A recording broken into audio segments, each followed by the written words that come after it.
You are listening to the Deeplore Econ Chat for February 27th, 2020. This is Stephen Carson from St. Louis, Missouri, also known as Radical Liberation.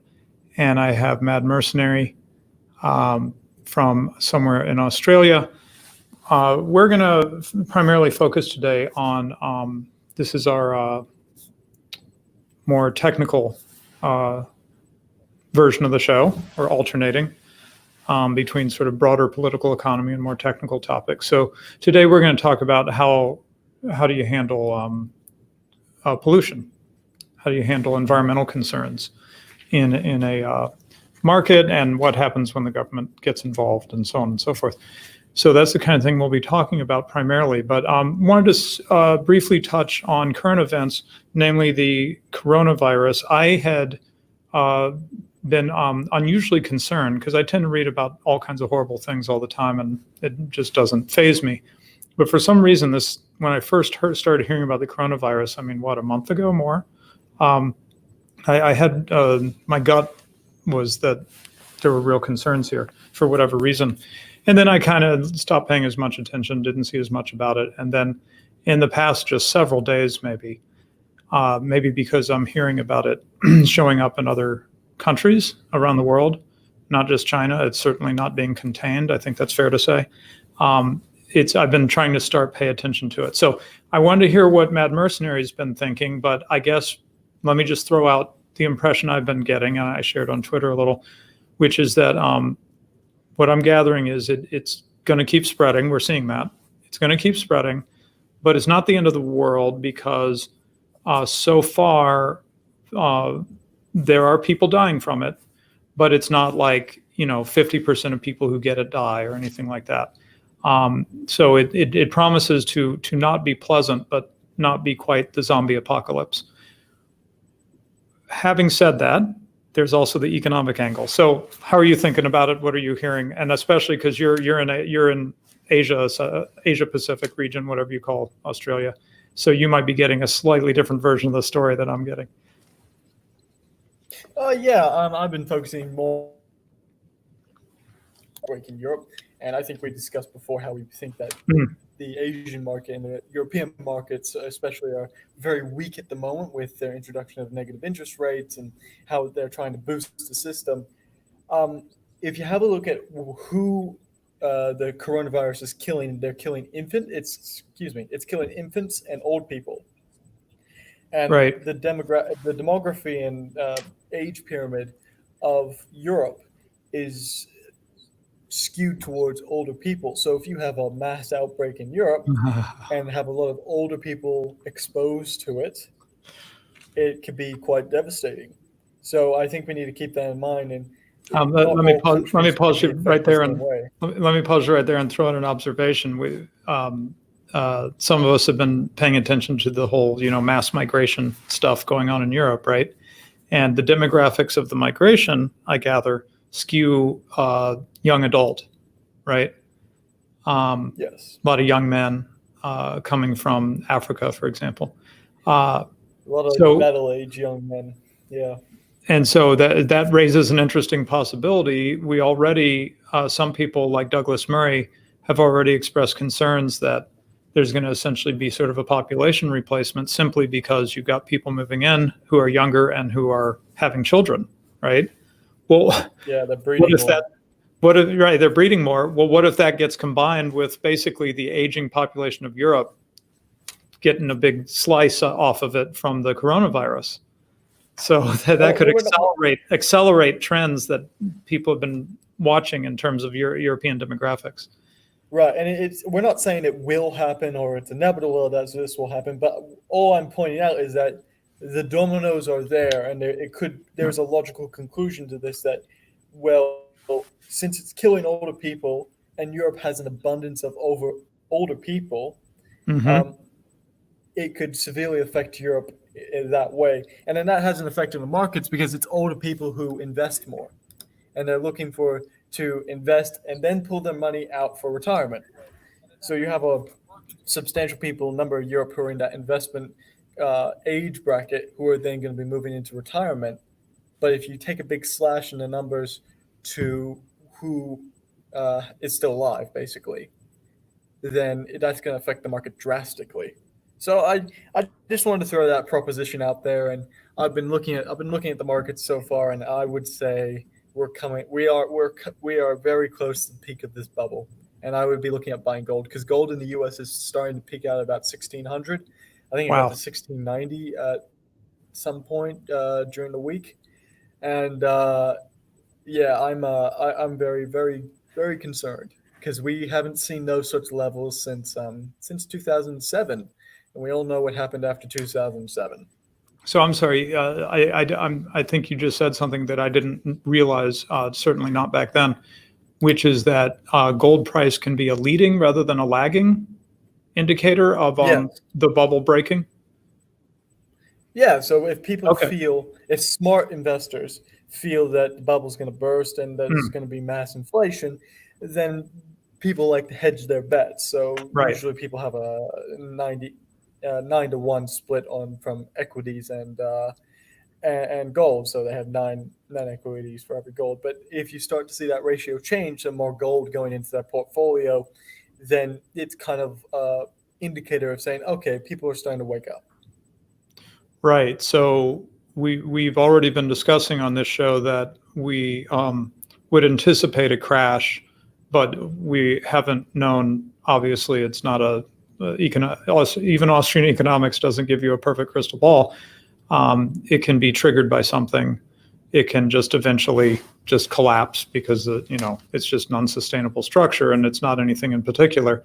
Having said that, once it gets to a certain state of fragility, I guess, then something like the coronavirus could be the thing that sort of tips it over, right?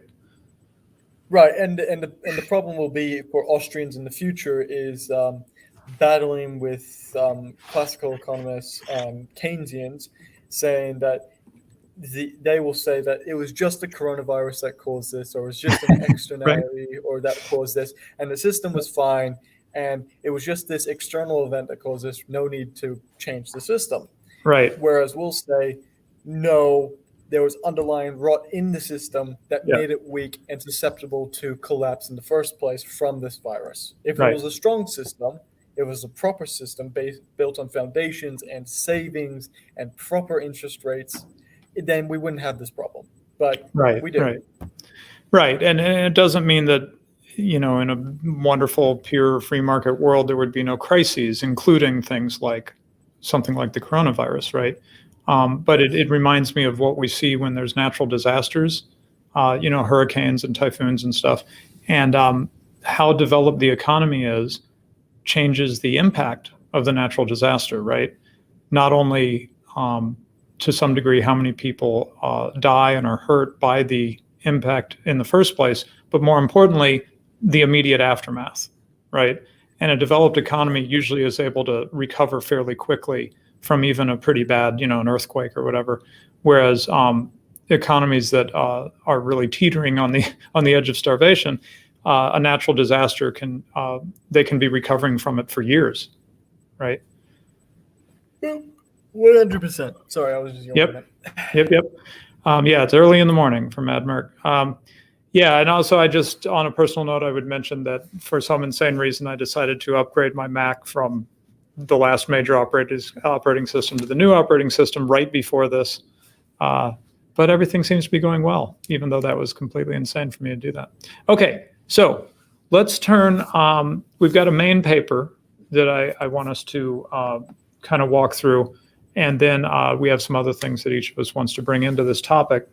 But I guess, what is the topic? The topic is basically how do we handle concerns about environmental concerns? In this particular paper, he talks about air pollution, but it should become clear that the principles he's talking about are relevant to a lot of environmental concerns. How do we manage environmental concerns in say in a free market, and what are the effects of the approach that the government takes? This paper will be mostly focusing on what the right approach is, and not so much, but it lays the groundwork for an analysis of the approach the government's taken, and the consequences of that. So I think it's an important topic because I think for some people, environmental issues are viewed as like a killer argument for collectivism or socialism or something, you know?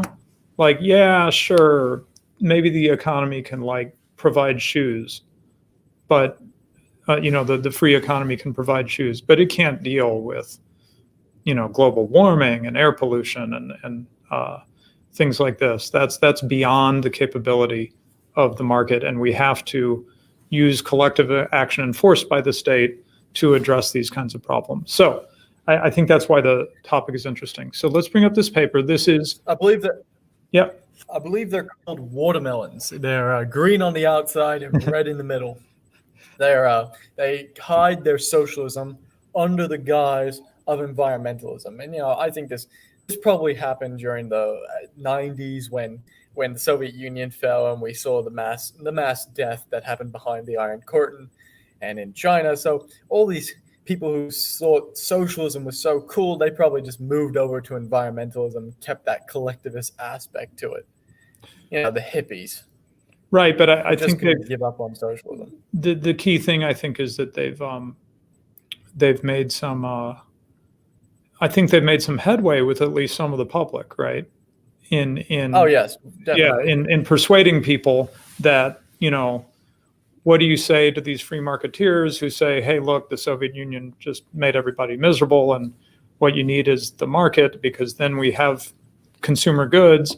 Well, what is the response? The environment, right? That's how you, in short, that's the response to people who throw the market in your face. Okay, so the paper we've got up is by Murray Rothbard. I'm using the copy from the Mises Institute, but a little bit of inside baseball. It was actually published in the Cato Journal in 1982, and that's the Cato Journal published by the Cato Institute, which those who really know their libertarian history know that Rothbard not only co-founded the Cato Institute, but named it. He thought naming it after Cato, Cato has a double meaning, I guess, double historical reference.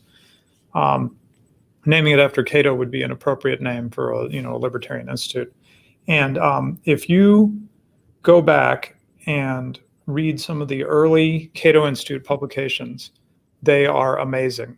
You had all the greats, Ralph Raico and Rothbard and so forth, just putting out some blockbuster material like this paper, which continues to be a really key paper in this area for Austrians at least.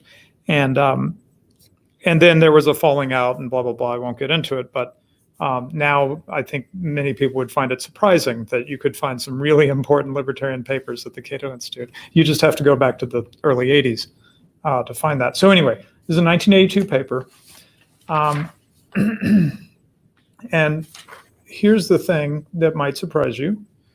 Even though this is called Econ Chat, to a great degree, this paper is really about law. It's really about legal philosophy, I guess you could say, or what should the law be, whatever you call that. And I just wanted to share personally that one of the exciting things when I got interested in libertarian ideas, which was in probably when I was 21 or something like that,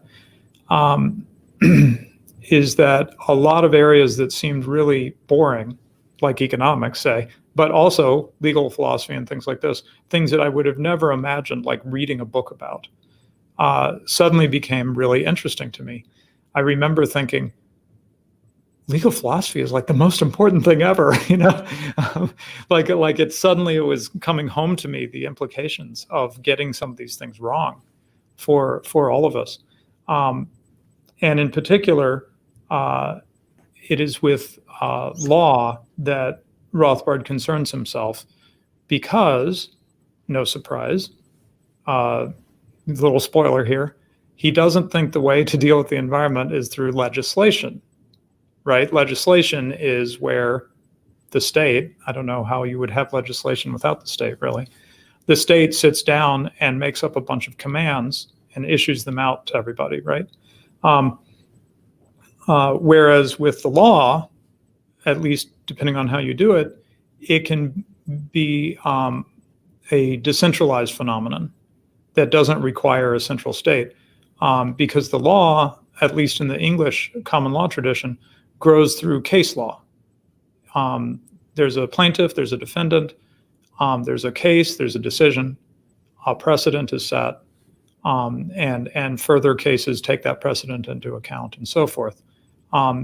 So you do get a set of rules, but they are built up sort of incrementally in a decentralized fashion, and based on, this is really crucial, I think, to this whole discussion, based on very concrete considerations, particular situations where someone has violated, in Rothbard's view, where someone has violated someone's property rights, and we're trying to figure out what the boundaries should be, the appropriate boundary should be, the appropriate punishment, and so on and so forth. So, so this is why he turns to the law, which might surprise some people that our main paper here would not be about economic theory exactly. It's really closer to being about, you might say, legality and political theory, property rights, and how to enforce them in real life with real people in real courts. Go ahead. Yes, and this sort of political philosophy has evolved over the years.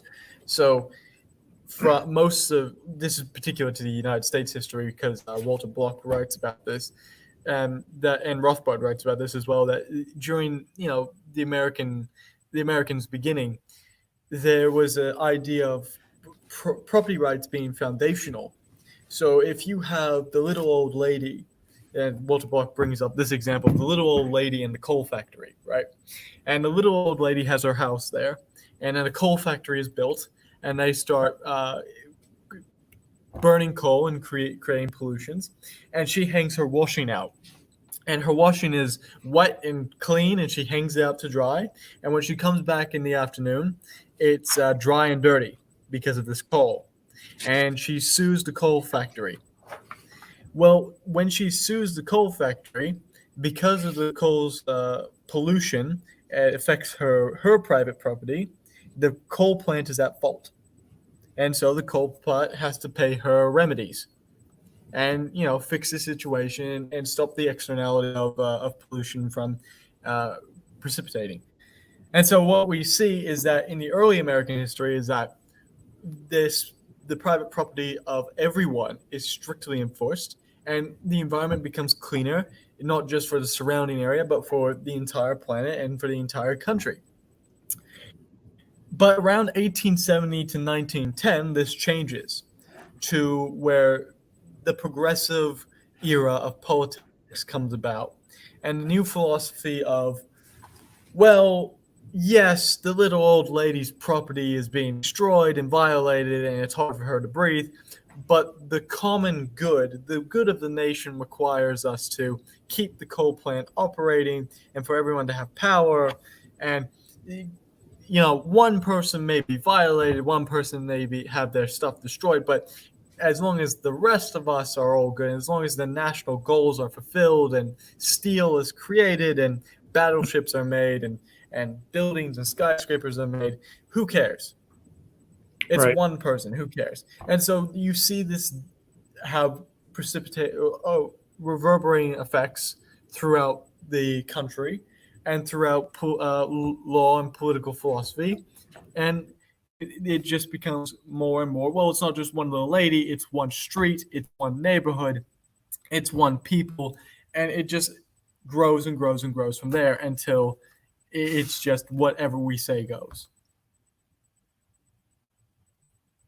Right. So I don't think it's completely unfair to kind of get your head into where the mentality was that Mad Mark was describing, the progressive mentality. I don't think it's totally unfair, though on a totally different scale, to talk about like China's Great Leap Forward, because I think it was the same underlying mentality. Some eggs are going to have to be broken to make the omelet. We've got to make progress. And progress is industry, right? As the old, if you've ever seen the great old 50s educational corporate short films and stuff, where they say industry, progress, it's that kind of mentality. don't get in the way. History is marching us forward, and some sacrifices will have to be made. So I think it's that kind of mentality that brought in a different approach. Okay, so go ahead. So with private property being enforced for everyone, beforehand, coal factories and other factories that would have emitted pollution, they took great lengths to ensure that they didn't get these law cases, cases against them, because they knew they were going to lose. So they used different types of coal. So instead of using sulfur coal, they use anthracite coal. They had filters over the top of the steam. The smoke towers, smokestacks that filtered through some of the smoke to stop them from being as bad for the surrounding area.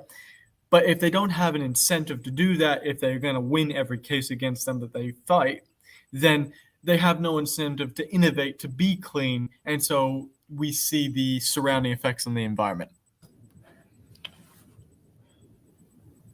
Right.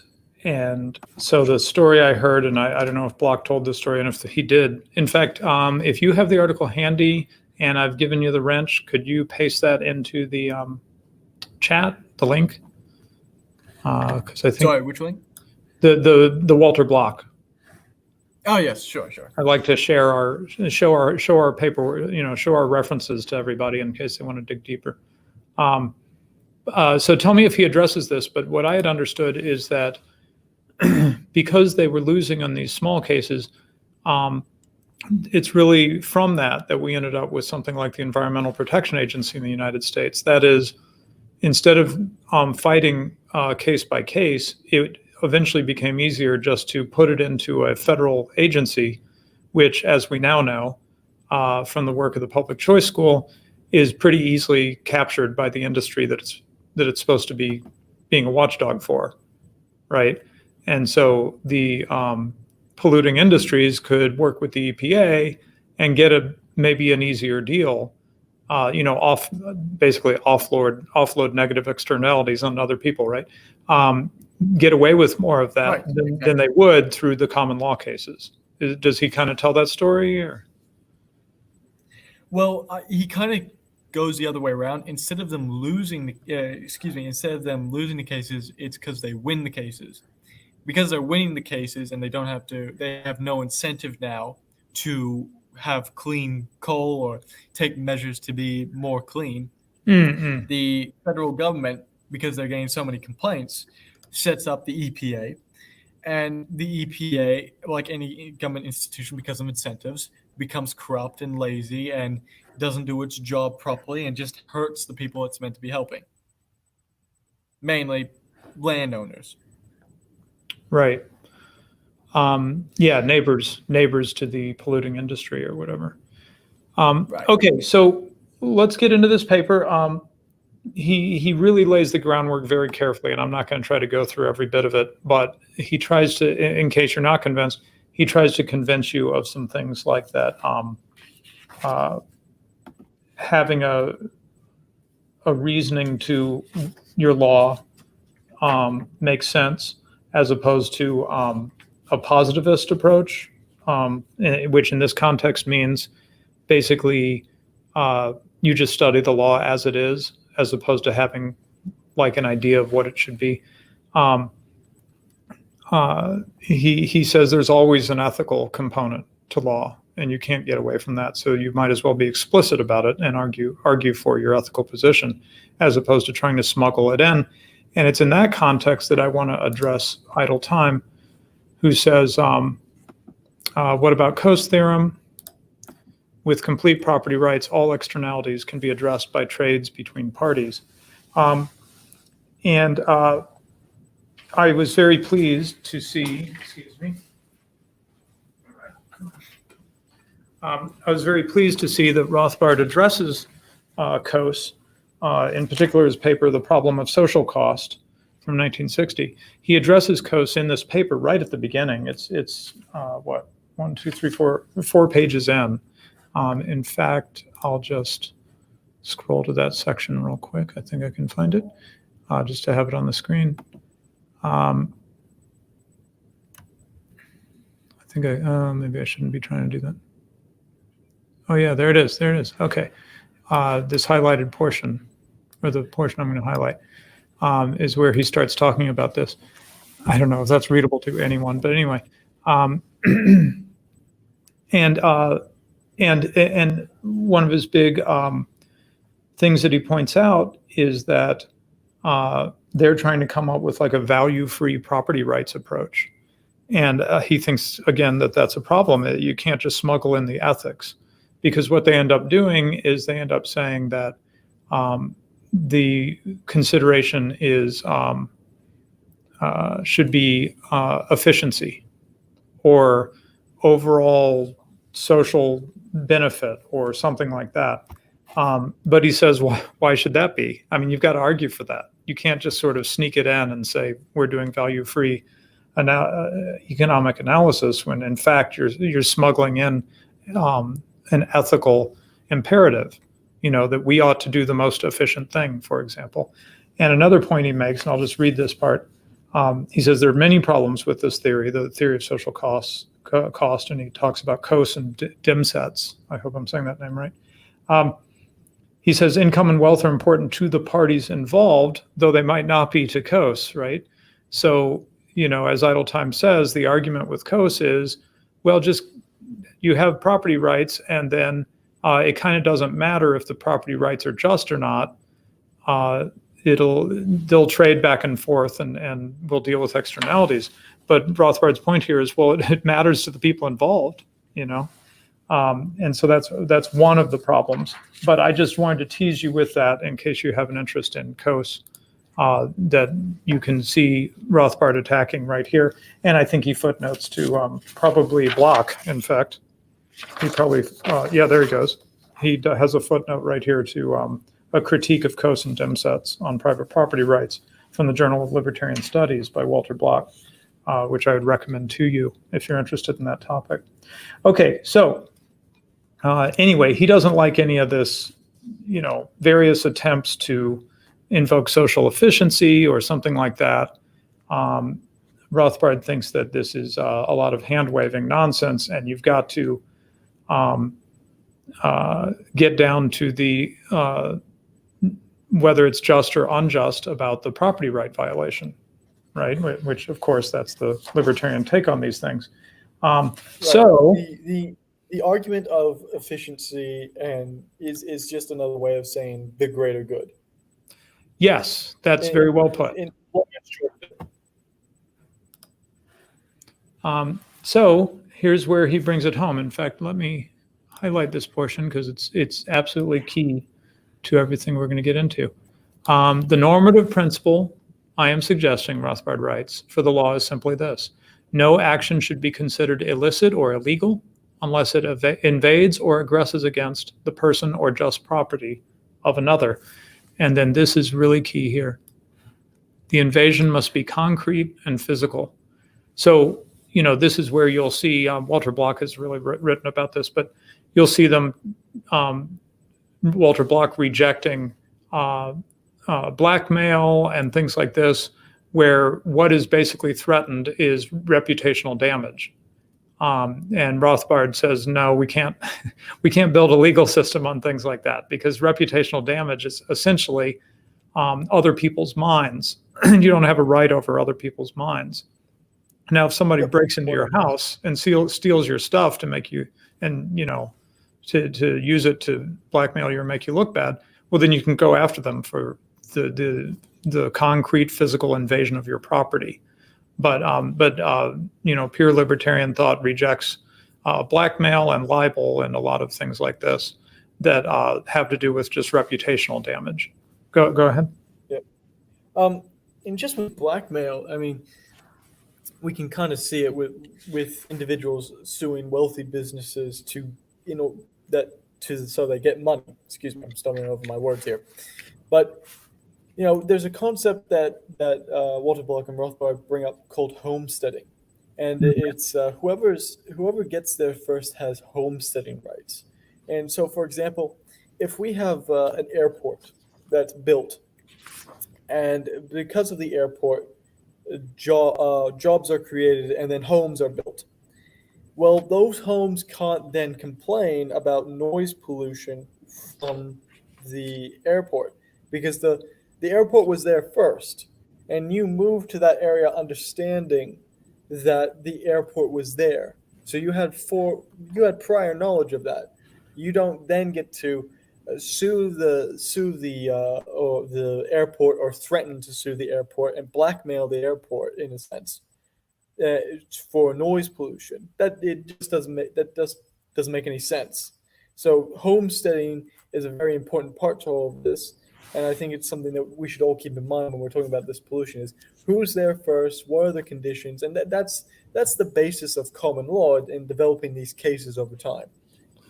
Right. And the key thing as we get into pollution is that we think of homesteading usually, as the name suggests, we think of it as in the most simplistic way, typically, which is that, I staked my fence around this land, I started farming it or whatever, having cattle on it, and now this land is mine.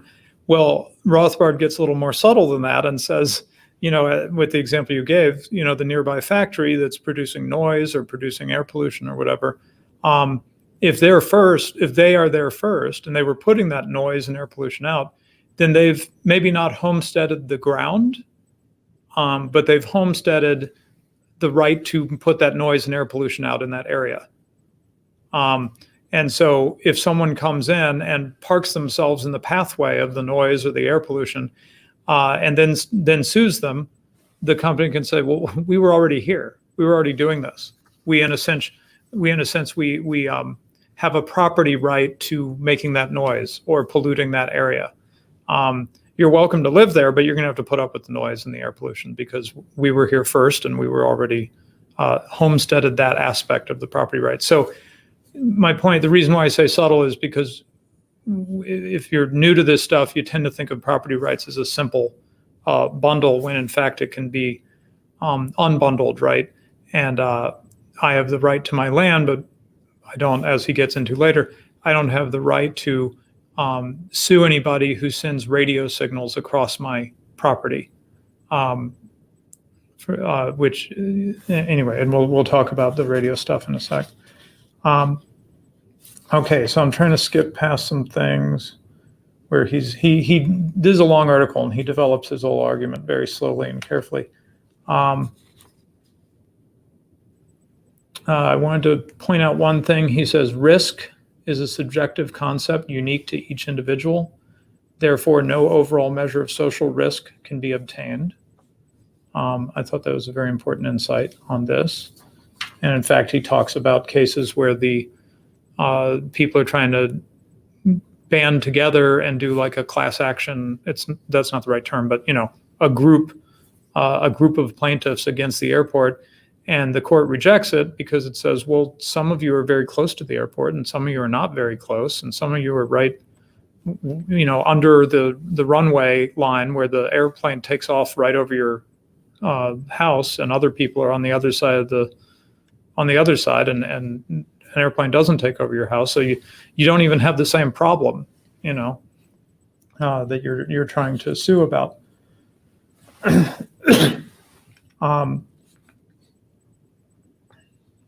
Okay, so let's see. Sorry, I've marked the paper up, and I'm just trying to skip ahead to what I want to talk about. Okay, No, so it's all right. Liability of the aggressor only. I think this is a good thing to jump in on. Okay, so the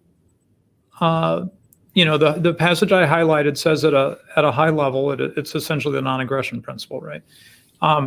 It says at a high level what Rothbard thinks the law ought to be doing. The question is, how do you work that out in detail in real life, or in court cases and so forth? So rule number one, a strict causal connection must exist between an aggressor and a victim. So somebody did something and it hurt someone else. Well, you have to show how what they did resulted in the person being harmed. And he says, and he rejects. Right, Go ahead. You have right. So in this, we're still presuming innocence in all of this. This is still Right. British common law, and we're not deviating from those principles whatsoever. Just to make that clear, we're not assuming just because someone is the aggressor that they're automatically guilty. That still has to be proven. Right. And so he says, when he talks about that strict causality, he says it must be of the A hit B variety, not probability or statistical correlation. So he does not buy the idea, controversially, he talks about smoking, where it actually gets more complicated than you might think, to say, you know, I was harmed by smoking the cigarettes you sold me because the harm, let's say you got lung cancer, it's not, the causal chain isn't necessarily clear. Lung cancer is not only caused by cigarette smoking. You can get lung cancer without ever smoking a cigarette or being around people who smoke cigarettes. So how do you prove that it was the cigarette smoking that caused the harm? These are the kinds of things that you have to get into to really prove what he argues is beyond a, I'm sorry, I forget which phrase. It wasn't beyond a reasonable doubt. It's stronger than that. Beyond a doubt, basically, that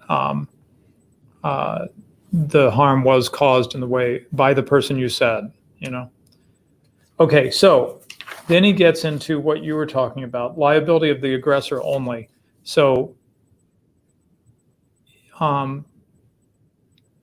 sometimes we get into he says a legal doctrine has arisen and triumphed, approved even, in which sometimes, you know, A hits B and sometimes C, innocent, not the aggressor, is also held liable. This is the notorious theory of vicarious liability. Now, sounds a little obscure, but let me be clear what this is talking about. This is talking about the deep pocket thing, which we all know about. So, for example, from the strict liability point of view, it ought to be, say, the employee of a company that you ought to go after. But people have come up with this vicarious liability thing to go after the employer. And you say, well, maybe the employer told them to do it. Okay, we'll prove that. And in that case, that would make sense. It would make sense to hold the employer liable if the employee is acting on their behalf, right? But if they're not, and if you can't prove that, what's the excuse for going after the company? Well, we all know what it is. It's deep pockets. It's that the employee has less money to go after than the employer typically. And then he talks about retailers versus manufacturers. You know, you bought something from the corner store, the mom and pop store, their pockets aren't as deep as the company that manufactured the item you bought. So you go after the manufacturer. Most notoriously, this has come up recently in the United States in regards to suing gun manufacturers. When somebody uses a gun in a crime, people will try to go after the gun manufacturer, and well, controversial things happen, but you get the idea.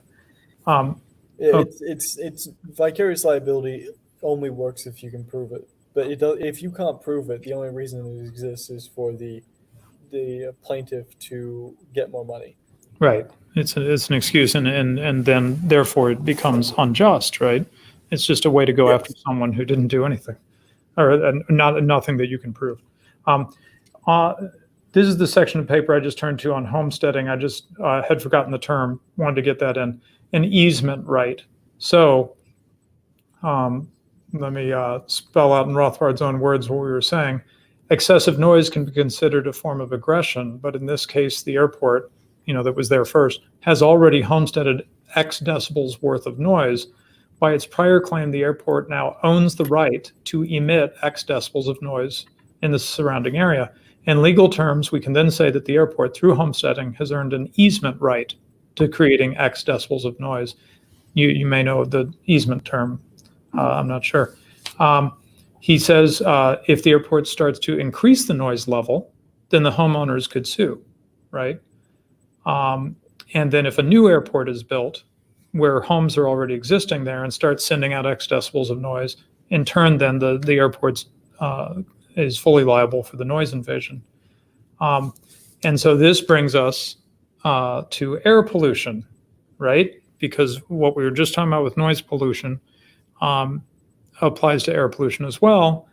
you could have a company there that's been polluting the air, but they were there first. The factory was there first. And then someone moves in and says, hey, you're polluting the air. Well, the proper response is, to be technical, we have homesteaded a pollution easement of a certain degree and type. We're a coal-fired power plant, and we put such and such out into the air, and that's the deal. If you moved here, you knew that. And let's be clear, it could come at a cost, the amount of easement they have. So let's say a coal-fired power plant emits smoke into the air, and we don't know which way the wind is blowing, so it has to have a 9-mile radius, let's say, around the factory. If it used a cleaner coal, that radius could be decreased, and it could cost them less money to keep that land unoccupied, let's say. And so they again have incentives to become clean through private property and what they own and homesteading. Okay, so okay, well, then he gets into nuisance versus trespass, which I was trying to decide if that was an important distinction for us to get into, but I think it's a little legalistic. There is something I do want to bring up, because a friend of mine wrote an article on the topic that footnoted this article that we're going through. And I do want to highlight that article. In fact, let me put this in there. This is a really good article. If you want to read an article by a non-professional economist, or not an academic economist. He was an editor at Mises.org when I was editing for Mises.org as well, and so we worked together for Mises. A much better editor than me. Very good, very sharp guy. But he did this article on the radio spectrum, or well, not just the radio spectrum, but the spectrum that we use for wireless technology of various sorts, including radio. But he has to go back into the history of radio licenses in the U.S. context. Radio licenses in the 1920s or whatever, when radio was becoming a big thing. And so Rothbard brings this up. He says, consider the case of radio waves, which is a crossing of other people's boundaries that is invisible and insensible in every way to the property owner. We are all bombarded by radio waves that cross our properties without our knowledge or consent. Are they invasive, and should they therefore be illegal? Now that we have scientific devices to detect such waves, that is, you could say, hey, I used this device, I proved that you're sending radio signals across my land. I'm going to charge you with, a violation of my property rights. And he says, so are we to outlaw all radio transmissions? And if not, why not? And the reason why not is that the boundary crossings don't interfere with anyone's exclusive possession, use, or enjoyment of their property. They're invisible, cannot be detected by man's senses, and do no harm. They're therefore not really invasions of property. And then he also, I think, brings up, the issue of low-level radiation, which is emitted by like everything, so there's low-level radiation everywhere. And it would just be, insanity to try to outlaw it. That would basically, what does he say? It's impractical. Yeah, he said it would be tantamount to enjoining the entire human race and all the world about us, None of you are allowed. You're sending your low-level radiation at me, right? Well, that's absurd, right? So what does this mean? This means that there's some subtleties to the in enforcing property rights. It isn't so simple as just saying, take my land boundary, draw a vertical imaginary wall up into the sky, and anything that crosses that is a violation of my property rights. Well, that's not really making sense, right? Because low-level radiation, radio waves, they're not doing you any harm. So in what sense are they a violation of your property rights? And by the way, the significance of B.K. Marcus's paper is there. He's talking about the homesteading of sections of the spectrum, right? I'm going to broadcast my radio station at FM 98.0 or whatever. And then somebody else starts broadcasting on 98.1 or 98.0 itself. And we start having, a conflict so that you can't hear either of us if you're in a certain spot or whatever, or whoever has the stronger transmitter. How do you deal with that? And that's what B.K. Marx's paper gets into, and touches on the topics of pirate radio and stuff, which I think is pretty interesting. Yeah. Well, just going back to radio waves. Yeah.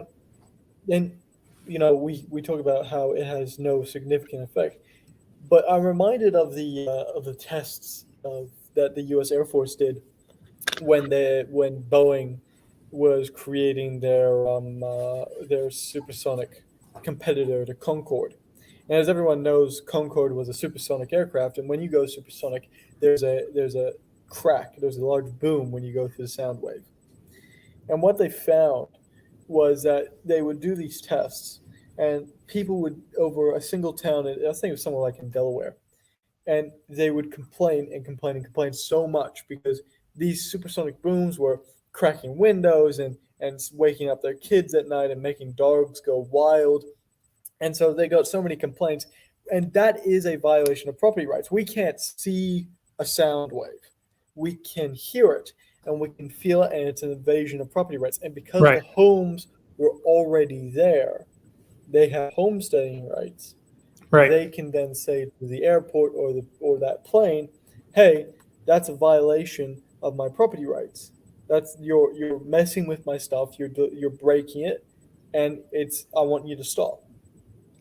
And eventually, the United States Air Force did stop.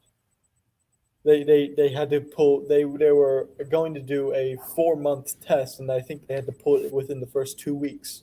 Wow. Because it was just that bad. Right. So the legal system worked in that case, I guess.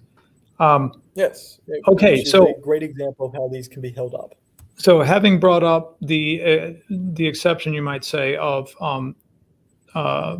radio waves, low-level radiation as not being a problem, what about air pollution? And here he takes a strong stand. He says air pollution consisting of noxious odors, smoke, other visible matter definitely constitutes an invasive interference, right? I can smell it, I can see it. It's leaving particles. I'm thinking of our honeymoon in Sicily, where we could see Mount Etna. We weren't right next to it, but we could see Mount Etna from the town we lived in there. And literally, we'd be out on a patio at a restaurant, and ashes would be on our food from the volcano, right? So no one's going to be able to sue Mount Etna. But if a factory is doing that, then yeah, it's invasive interference, assuming that they weren't there first. So he says this is what we said earlier. This is physical. It's concrete. It is. He says these particles can be seen, smelled, touched, and they should therefore constitute invasion, except for air pollution easements, of course. But if air pollution, let me just finish this thought. But if air pollution is of gases or particles are invisible or undetectable by the senses, that shouldn't constitute aggression, right? So again, it's that thing of you can't just say, just anything that crosses my boundaries is obviously a violation of my property rights. Well, no, you have to show that it's actually doing some harm. It's actually invading you in any sense that is meaningful, technically meaningful. Go ahead. Yeah, and air pollution is one thing, but let's take cars for example. Mm-hmm. Cars, and we see these pictures from China and Beijing and Japan and Korea of these huge highways with all these cars and the smog coming up because they're not very clean. They don't have good carburetors in them, and we see this all the time. And the environmentalists complain, the cars and the CO2 and how the greenhouse gas effect and yada yada yada yada. But let's just say we had private highways, and someone builds a private highway or a private road, and it's through some houses, and these cars start to use the highway.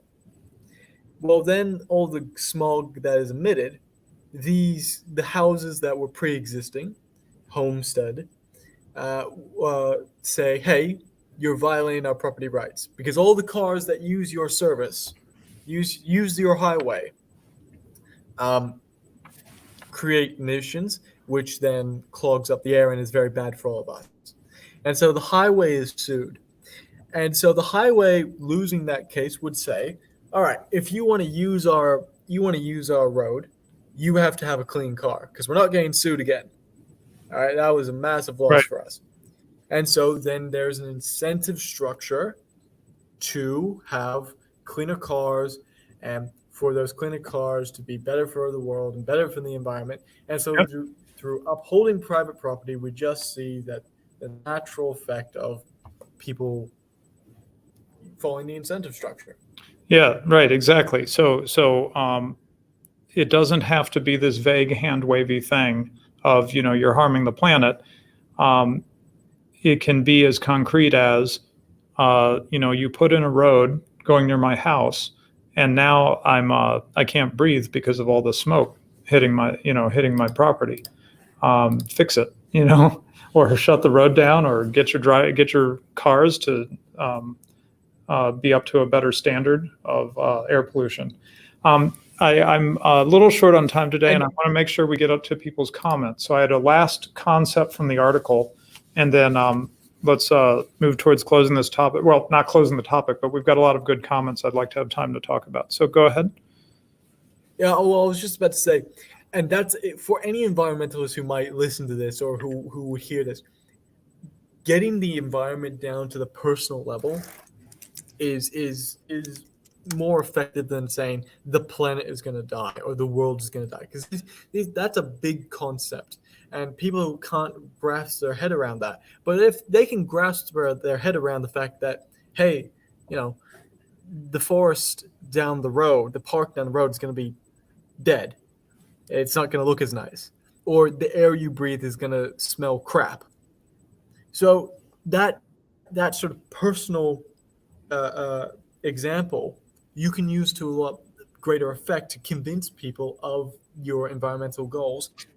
And then you can advocate for stuff like private property. It's just natural for humans to think and care about something more on the local scale. Right. Yeah. So you want to, they talk about think globally, act locally, or something like that. There's actually something to it, right? The decentralized approach is really the right way to come at these things, I think. Okay. And Roger Scruton, in his book How to Be Conservative, on the chapter of environmentalism, recommends that completely.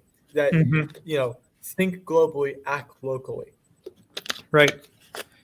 So last concept I want to get to, and then let's go through some comments. The technological unit. This is one of the things was the huge takeaway for me from this article, and I wanted to make sure we covered this concept. And again, it comes back to what I was saying, that we think a little too simplistically sometimes about homesteading, about property rights. We just think of a boundary around the land and, going up to the sky, anything that crosses it. Rothbard says that's not a way to think about it. He says if A uses a certain amount of resource, how much of that resource is to accrue to his ownership? Our answer is that he owns the technological unit of the resource. So an example he gives is if a resource is owned by A, then A must own enough of it so as to, well, that's not a word I want to use, that's complicated. Okay, let me give an example. So in the court's determination of radio frequency ownership in the 1920s, the extent of ownership depended on the technological unit of the radio wave, its width on the electromagnetic spectrum, so that another wave would not interfere with the signal, and its length over space. The ownership of the frequency then was determined by width, length, and location. So this blew my mind because I had that simplistic view of property rights, and I read this many years ago, and I was like, oh, okay. The concepts here are actually really sophisticated and can apply to the wireless spectrum. And hey, the Wi-Fi in your house is interfering with the Wi-Fi in my house. It's all the principles here can be applied no matter how complicated the technology gets, because we can talk about the relevant technical unit. In the case of land, he talks about how they had 160 acres that they saw as like the unit you needed for farming, but then in the dry prairie, that was much too low for any land use, like ranching. 160 acres just wasn't cutting it. You just needed a lot more land to raise cattle out there. And so that caused problems because they didn't get the technical unit right. And so, yeah, I love the radio wave example of technical unit. And then where it comes into air pollution is he says, if one homesteads and uses the soil, so I fence off the ground and I'm doing my garden, right? And then I say, hey, look, there's pollution floating up there above me and I don't like it. Rothbard says, in what sense are you also using all the sky above you unto heaven? Yeah, clearly you're not. And there is an old rule, ad coelum, just means to the sky in Latin. Ad coelum is this idea that, it's all the way up to the, infinity, from your land up to infinity. And that just makes no sense because none of us are, have ladders up to the moon or whatever, right? We aren't really using that up there. Now, of course, if someone just parks the giant, like in the movies, right, parks the giant spaceship above your land and you're not getting sun anymore, then you could say, hey, part of my technological unit was getting a certain amount of sunlight each year, right? I homesteaded the right to get that much sunlight each year, the natural amount of sunlight each year, and you just blocked me, and then I think you have a case. So anyway, any quick thoughts before we turn to some chats?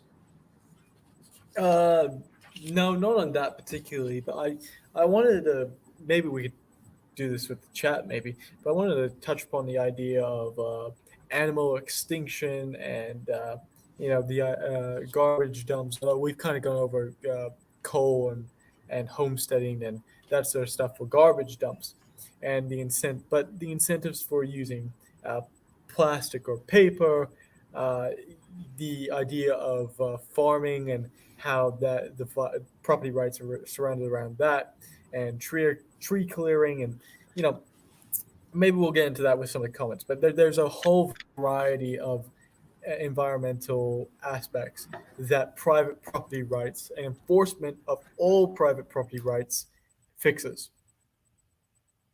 Yes. What was I just glancing at? He says, as in other cases of the tragedy of the commons, private ownership of the resource can solve many externality problems. How true it is. Okay, so I've got to pick up my daughter soon, so let's go through some chats really quick. We don't have a ton. Let's see. Don't know that we're going to be able to handle this right now, but let's see. I've heard the Kuznets curve. I don't know where it is, but I heard it can be applied to the economy. Also on virus, it's hit Ireland and it has a 5% mortality rate. That's pretty terrible, a 5% mortality rate. That's horrifying. And do you know the Kuznets curve? I don't want you to explain it, but we might note it for a future show. Yeah, I do know it. Okay. The Kuznets curve is there's some debate around it whether it's a curve or a downward line. There's some debate around that, but it's a very interesting topic, the Kuznets curve. Well, maybe one for us to come back to. Craig H. says the watermelon analogy works for the green people when they wanted denuclearization in the West, but had no effect in the Soviet Union, which could have upset the balance of power, not in our favor. So that's interesting. I didn't think about that. All the anti-nuke stuff, were they complaining about the Soviets' use of nuclear power? Which, by the way, if you don't know about that lake, I forget what that lake is, that's completely ruined, probably for eternity, because they were so bad with how they handled nuclear stuff. So they actually did, and they harmed the environment with nuclear energy or whatever, much more than the United States ever did. But you never heard the lefties complaining about that.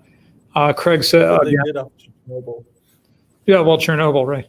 Craig H. I've started reading some Walter Block. He certainly has many interesting ideas. His book, Water Capitalism, is very good. It's also very thick. So if you've read it, I salute you. I have not gotten through that. Boy. Let's see. Raying Mantis says, Craig H., another for my list, especially after reading Seasteading. Who did Seasteading? Isn't that Friedman's son? Patrick Friedman or something? Patrick Freeman. Is Patrick Freeman the anarcho-capitalist? Let's see. There's Milton Friedman. There's David Friedman. David Friedman's an anarcho-capitalist, though of a Chicago flavor. Okay. And then next generation is Patrick Friedman, I think. Anyway, I thought he was a capitalist who believes in market failure somehow, but yeah. Right. Okay, so a couple of things to handle from idle time, and then unfortunately I'm gonna have to go. Are radio broadcasts interferences on property rights if I wish to also broadcast on the same wavelength in my home, or is that covered by homesteading? Right, exactly. I think the case to make would be to say, I was broadcasting within my compound or whatever using this wavelength because I have a system in my home where we use the radio spectrum for intercoms or something like that.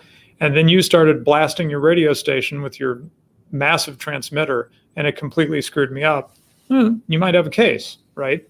On the other hand, if the radio station was already there, they've homesteaded the rights. They've got an easement for that part of the spectrum, even though it was on your property, going through your property. Idle time says, air pollution is often not constant in the surrounding weather patterns. If the air pollution is substantially worse than usual due to unusual weather, is that covered by homesteading? Yeah, that's interesting. I don't know if I have a snappy answer to that, but it's a really good question.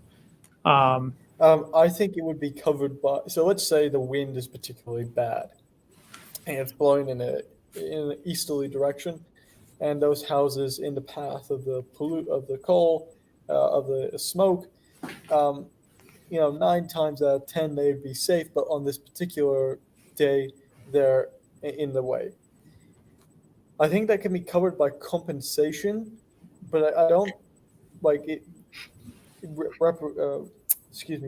Compensation, but I don't think the company took unreasonable steps to prevent that from happening. Right. I think that's the difference here.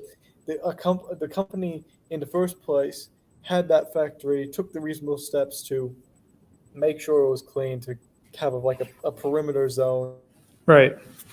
And then the weather came along and messed things up. Yeah. It's not a consistent violation. Right. Yeah, exactly. It's not a consistent violation through negligence or misconduct. Yeah. Idle time finally says, as a law and economics student, this chat is very interesting to me. I will be sure to read the article later tonight. That's great. Craig H. says, great stream as always. Thank you. And Chris O'Neill says, Joe Quirk and Patry did Seasteading. Patry Friedman did Seasteading. So I got one of the authors right. Okay. Well, I've got to go. We started a little late, but this is probably our new time for a while, right, Mad Merc? Yes. It should work. Yeah, and it works for me. I just have to basically be pretty promptly out of here like a few minutes ago. Okay. Thanks, everybody. See you next time.